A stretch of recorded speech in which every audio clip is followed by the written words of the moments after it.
Belajar ngebut part sistem reproduksi. Nah, kita akan menjelaskan dulu tentang alat-alat atau organ-organ yang ada pada sistem reproduksi wanita. Yang paling pertama ada yang disebut dengan ovarium atau ovari, yaitu yang ini nih guys, dimana fungsinya adalah untuk tempat ovulasi atau pematangan sel telur. Kemudian ada yang disebut dengan fimbria. Sebetulnya di bagian sini bentuknya seperti rumbai-rumbai, di mana ini merupakan ujung saluran dari tuba Fallopi.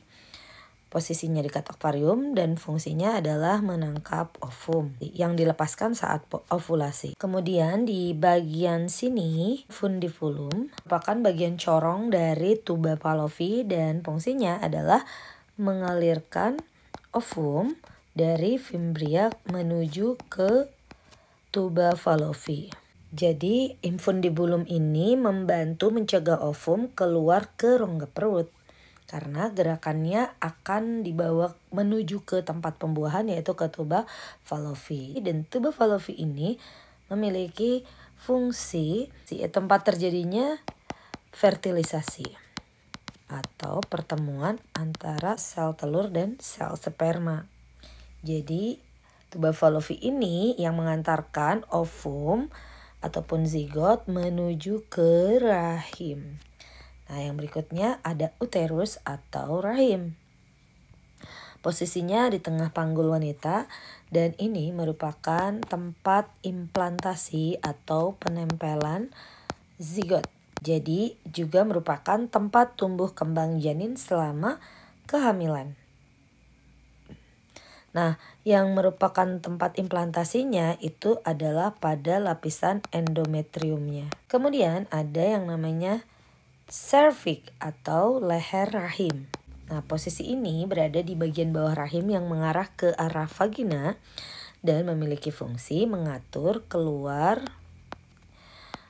masuknya sperma dan darah menstruasi. Kemudian ada vagina. Vagina merupakan jalur masuk sperma atau juga jalur lahir bayi dan keluarnya darah menstruasi. Nah, yang berikutnya adalah organ reproduksi pada pria. Yang paling pertama ada namanya testikel atau testis. Dan ini memiliki fungsi menghasilkan sperma, sel sperma. Kemudian ada yang disebut dengan epididymis, yaitu bagian yang ini, epididymis, yang merupakan tempat pematangan sperma. Posisinya ada di belakang testis. Kemudian ada vas deferens. Jadi saluran yang ini itu kita sebutnya adalah vas deferens. Jadi saluran ini menuju ke uretra dan memiliki fungsi mengangkut sperma dari epididymis menuju ke uretra. Kemudian ada vesicula seminalis, yaitu yang ini, vesicula seminalis. Ini berada di belakang kantung kemih dan fungsinya adalah yang menghasilkan cairan kaya akan nutrisi bagi sperma.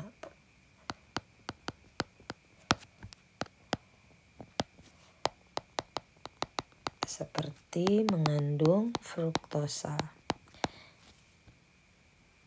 Selain memberikan nutrisi, juga memberikan energi bagi sperma. Kemudian ada kelenjar prostat. Nah, kelenjar prostat ini berada di bawah kantung kemih dan fungsinya adalah untuk menghasilkan cairan prostat yang bersifat basah.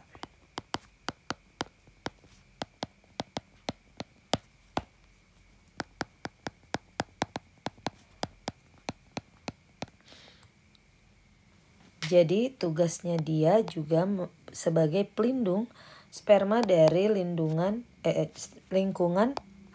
asam vagina.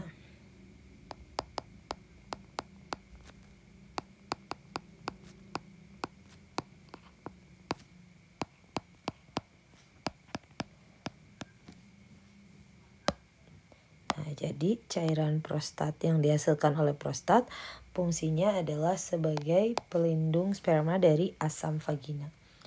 Lalu selanjutnya ada yang disebut dengan kelenjar Culver atau bulbo uretral.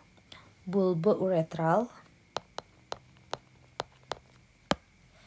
yang merupakan penghasil cairan pelumas.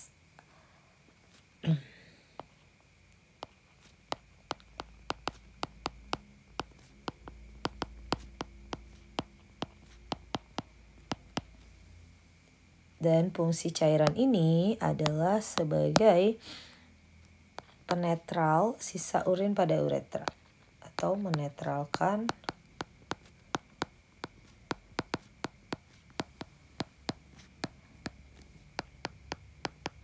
pada uretra. Selanjutnya di bagian luar terdapat uretra. Sebelum bagian luar ini ada uretra dulu, yaitu saluran di dalam penis yang fungsinya adalah menyalurkan sperma saat ejakulasi.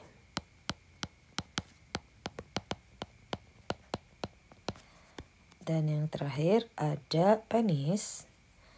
Ini adalah organ luar yang fungsinya sebagai alat kopulasi untuk memasukkan sperma ke vagina. Dan yang terakhir ada skrotum. Tidak ada di gambar. Skrotum yang terakhir itu menjaga suhu testis agar tetap ideal, yaitu suhunya di sekitar kurang lebih 34 derajat Celcius. Sekarang kita akan membahas kemungkinan kelainan atau masalah pada organ-organ reproduksi ini dan bagaimana dampak fisiologisnya. Nah, pada ovarium, jika ovarium mengalami masalah seperti ada tumor atau kista pada ovarium, maka yang terjadi adalah ovarium akan mengalami gangguan ovulasi.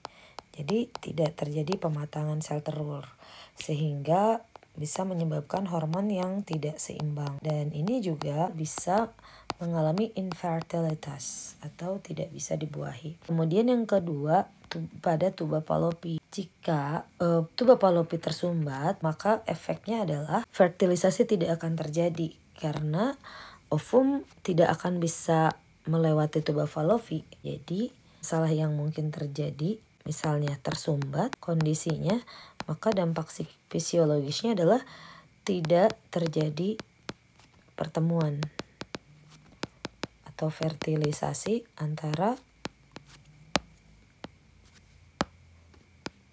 sel telur dan sel sperma.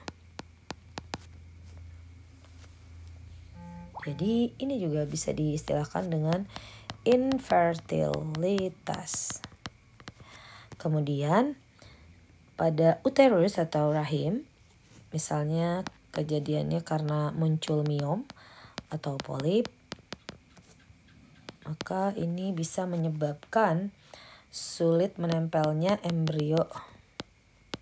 Jadi implantasi tidak mungkin terjadi. Atau juga bisa jadi ada perdarahan abnormal. Kemudian di cervix ini biasanya infeksi seperti HPV, Human Papilloma Virus, di mana jika cervix bermasalah maka akan terjadi gangguan masuknya sperma atau bahkan ada resiko kanker. Pada bagian vagina, penyakit yang mungkin atau masalah yang mungkin terjadi adalah infeksi jamur ataupun bakteri. Sering dikenal dengan istilah vaginismus, di mana ini pasien akan mengalami gatal, kemudian pH akan terganggu sehingga akan menghambat sperma untuk masuk. Nah, bagaimana dengan organ reproduksi pria? Pada organ reproduksi pria yang mungkin terjadi misalnya pada wilayah testis. Karena testis merupakan penghasil sperma, maka jika mengalami kelainan otomatis produksi sperma bisa menurun. Kemudian pada epididymis, jika terjadi masalah karena fungsi dari epididymis adalah tempat pematangan sperma, maka sperma tidak matang dengan baik. Kalau sperma tidak matang, maka bisa jadi mengalami kondisi yang disebut dengan epididymitis, dan ini bisa menyebabkan nyeri dan pembengkakan. Lalu vas deferens. Jika pada vas deferens di saluran ini mengalami masalah seperti penyumbatan, maka yang terjadi adalah sperma tidak dapat keluar dari wilayah testis menuju ke uretra, dan kondisi ini bisa menyebabkan tidak bisa membuahi. Jadi di sini misalnya masalahnya. Kemudian pada prostat yang sering terjadi lagi, pada prostat misalnya pembesaran prostat atau penyakitnya prostatitis, pembekakan prostat, ini maka akan mempengaruhi pada gangguan aliran urin atau juga terganggu ejakulasi. Yang terakhir, penis. Karena ini adalah organ luar, maka penyakitnya salah satunya adalah disfungsi ereksi. Jadi mengalami ereksi yang tidak normal. Oke, itu saja tentang sistem reproduksi pada manusia. Semoga bermanfaat.